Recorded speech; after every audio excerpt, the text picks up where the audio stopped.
To many in Europe, Trump has punched holes in NATO's nuclear umbrella. It's a new day in Europe. Gone are the halcyon years of unshakable American commitment to Europe's defense against Russia. Here to stay, at least while Donald Trump is in the White House, is something more transactional.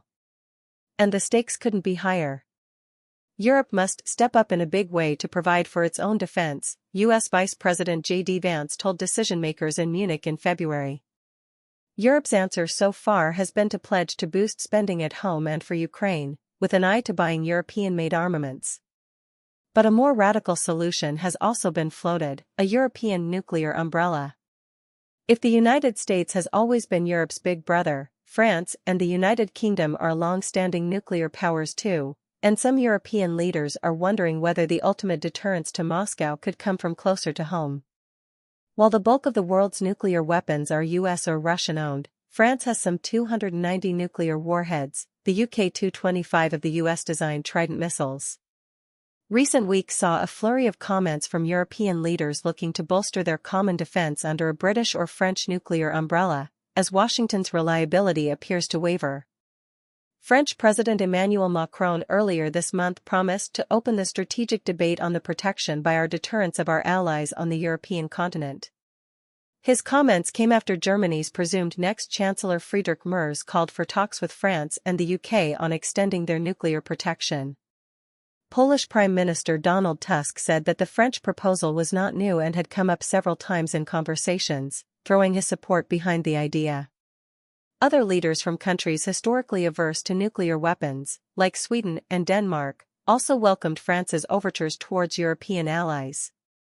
Since General Charles de Gaulle established France's nuclear force in the late 1950s, in part to keep Paris at the heart of global decision-making, France's program has been proudly sovereign, French from end to end, as Macron described it.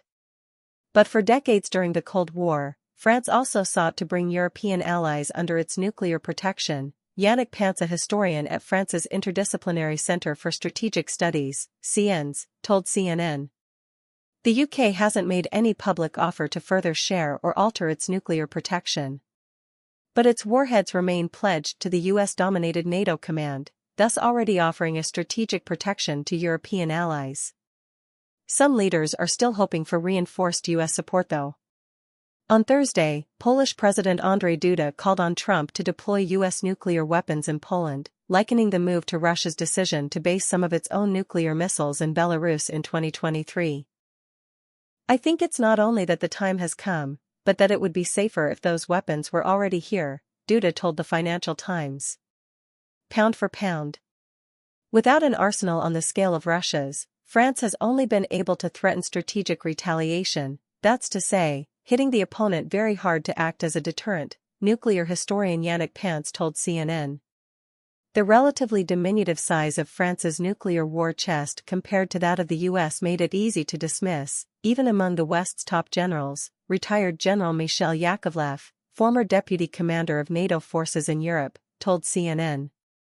Aside from its huge power, the American arsenal's size and diversity gives it another key advantage in nuclear war: the potential to minimize any thermonuclear exchange.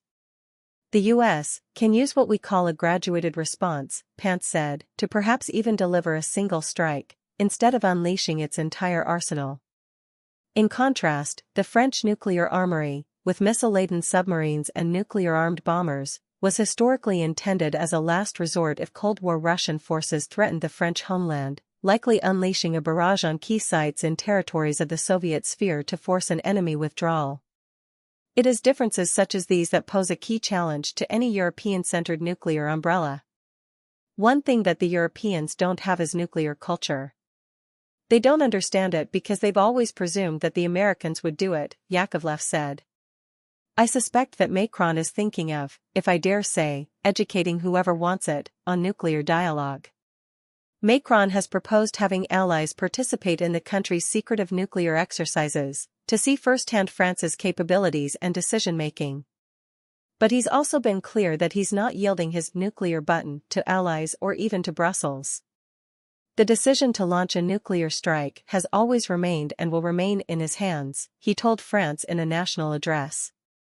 The UK military has been very active in terms of increasing what it's called the nuclear deterrence IQ at NATO, said Lukasz Kalisa, director of UK-based think tank Russia's Proliferation and Nuclear Policy Program, thereby making sure that all the allies are aware and understand the grammar of nuclear deterrence. This means that if Macron's proposal became reality, France wouldn't be stepping into a completely blank slate.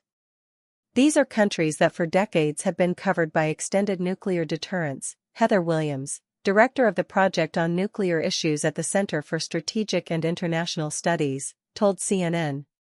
Crucially though, the US hasn't said it's pulling out of its commitment to protect NATO allies, she stressed. This week, a nuclear-capable US bomber flew over central Stockholm to mark the one-year anniversary of Sweden's accession to NATO, a highly symbolic choice.